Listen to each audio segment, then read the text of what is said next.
मैं लोगों को हंसाता था, मगर हंसी मुझसे कोसों दूर थी। दौलत, शोहरत, नाम होने से इंसान खुश होगा ये ज़रूरी नहीं है। जब ये सारी चीज़ें मिलने के बाद जब आपको शांति नहीं मिलती तो कोई फ़ायदा नहीं होता। मेरी ज़िंदगी में यही होता है।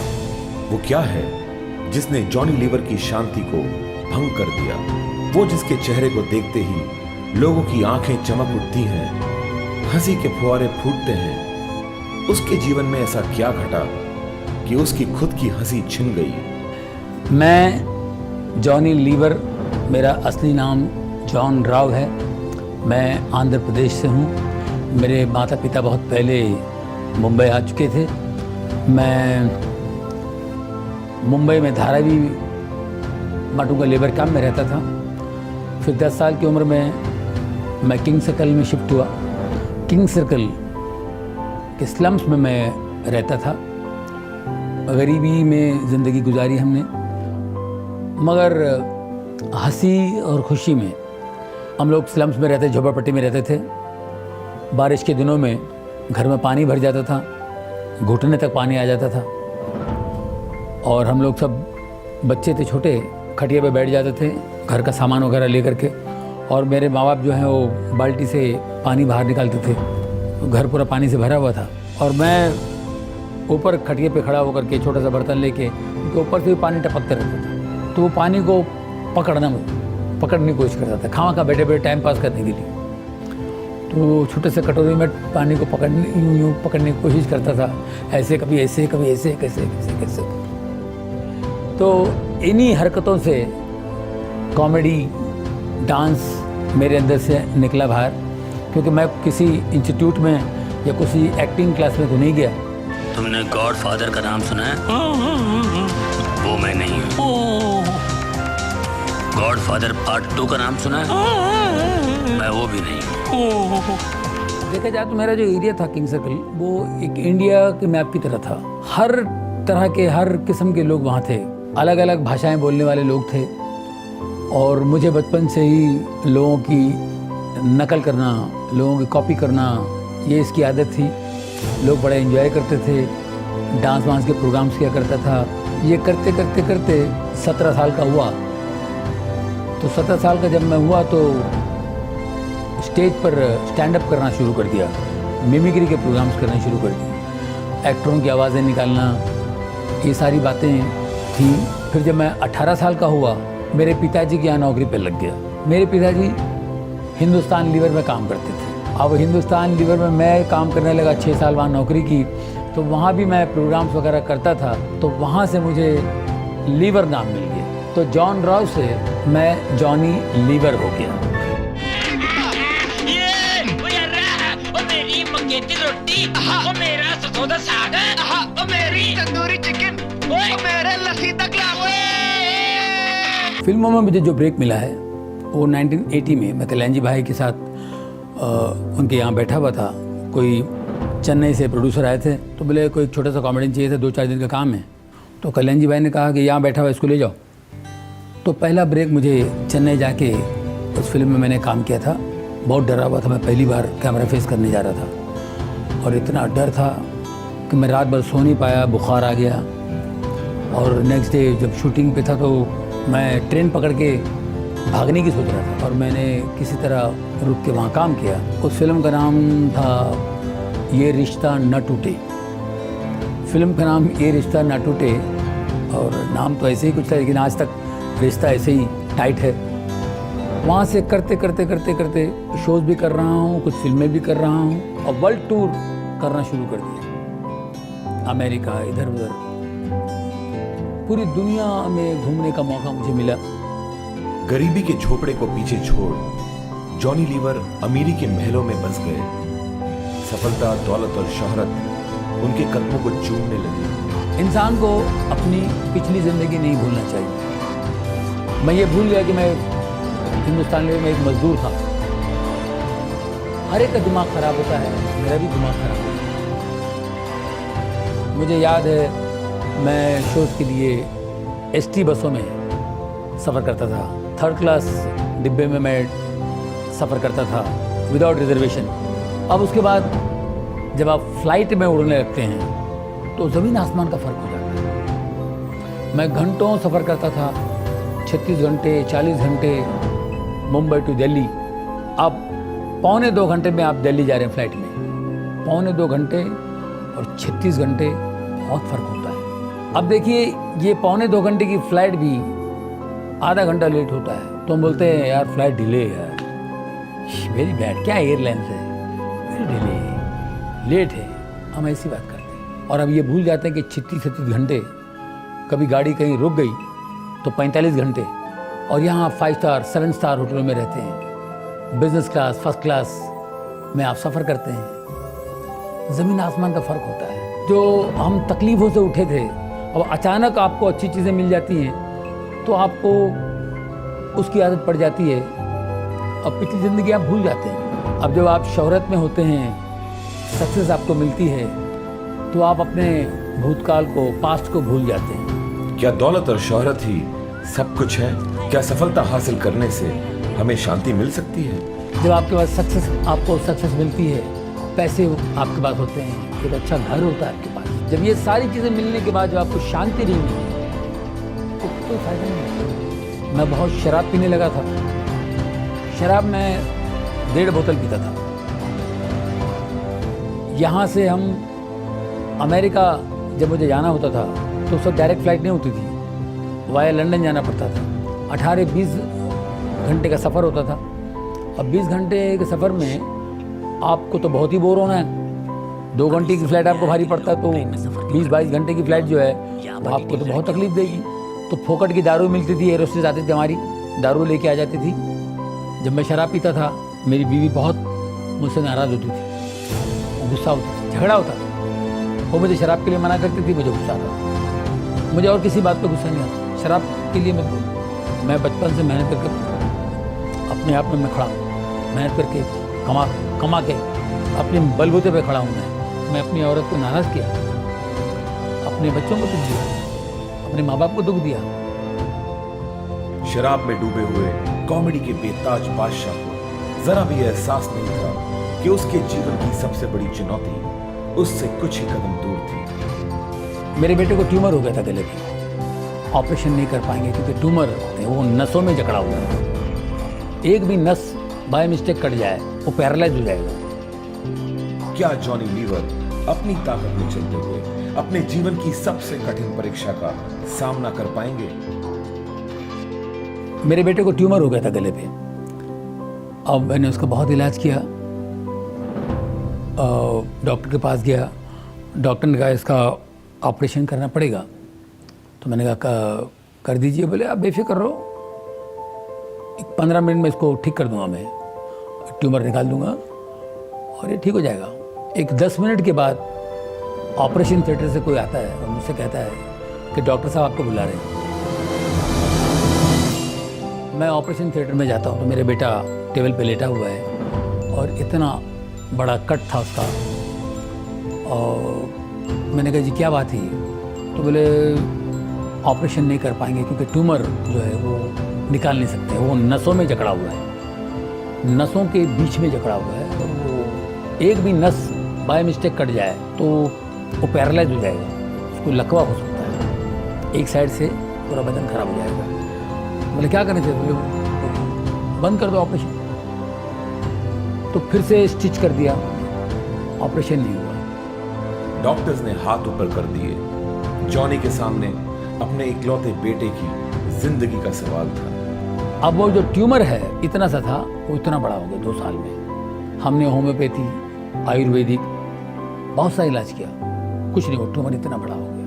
अब वो ना उससे ठीक हो रहा है आयुर्वेदिक से या होम्योपैथिक से, और ऑपरेशन के लिए भी नहीं जा सकते। 2 साल गुजर गए। पहला ऑपरेशन 2000 में था, अब ये 2002 तक का कुछ नहीं हुआ। हमने बहुत से बाबाओं के पास गए, स्वामियों के पास गए, कुंडली जो भविष्यवाणी करते हैं उनके पास गए, ये सब चीज़ें हुई। बच्चे के लिए एकलौता बेटा है, उसके लिए जो जहाँ बोले वहाँ जाते थे। उन सब ने कहा कि ऑपरेशन के लिए मत जाना, ऑपरेशन मत कराना, बच्चा चला जाएगा। और एक कुंडली वाले ने तो कहा था कि 2002 तक ही आपका बच्चा है, इसके बाद आपका बच्चा नहीं है। जब बाबा और तांत्रिक भी काम न आए तो जॉनी ने खुद को असहाय पाया। क्या उनकी सारी दौलत और शोहरत उनके बच्चे को नहीं बचा सकती थी? अब बच्चे से मैंने कहा, देख बेटा, अभी मैं कुछ नहीं कर सकता हूँ, तुम्हें और कोई चीज़ चाहिए मैं तुम्हें दे सकता हूँ, ये उसका काम है, मैं नहीं कर सकता। क्या कोई ऐसी शक्ति है जो जॉनी लीवर के बेटे को बचाएगी? मेरे बच्चे को हर प्रेयर मीटिंग में ले जाते थे, कहीं से इसको हीलिंग मिल जाए। बहुत से लोग प्रेयर प्रार्थना करते थे, ये ट्यूमर निकल जाएगा, इसके गले पे ये ट्यूमर नहीं होगा। हमने कहा जी जी जी जी, लेकिन 2 साल तक हमने देखा कुछ नहीं हुआ। एक बार हम लोग अमेरिका गए थे, अमेरिका वगैरह घूम फिर के निकले।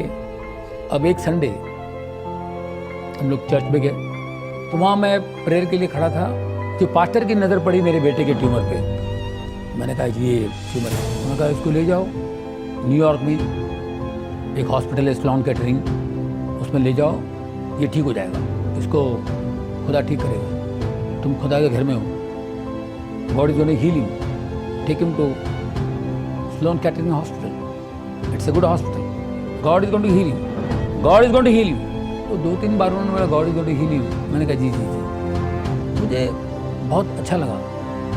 वो ये उन्होंने ये नहीं कहा कि हॉस्पिटल बहुत अच्छा है, वहाँ के डॉक्टर बड़े अच्छे हैं, डॉक्टर्स आपको ठीक करेंगे, डॉक्टर का नाम नहीं लिया, इसको ले जाओ, God is going to heal you. वो बात मुझे टच कर गई। क्या हम हमारी चंगाई के लिए परमेश्वर पर भरोसा कर सकते हैं? मैं बिल्कुल नरक में था, गलतियों में था, पाप में था। क्या आप मेरी प्रार्थना परमेश्वर सुनते हैं? और इतना बड़ा चमत्कार हो सकता है। क्या परमेश्वर पापियों की प्रार्थना को सुनता है? मेरी वाइफ ने कहा चेकअप क्यों करा रहे हैं आप, ऑपरेशन कराना पड़ेगा।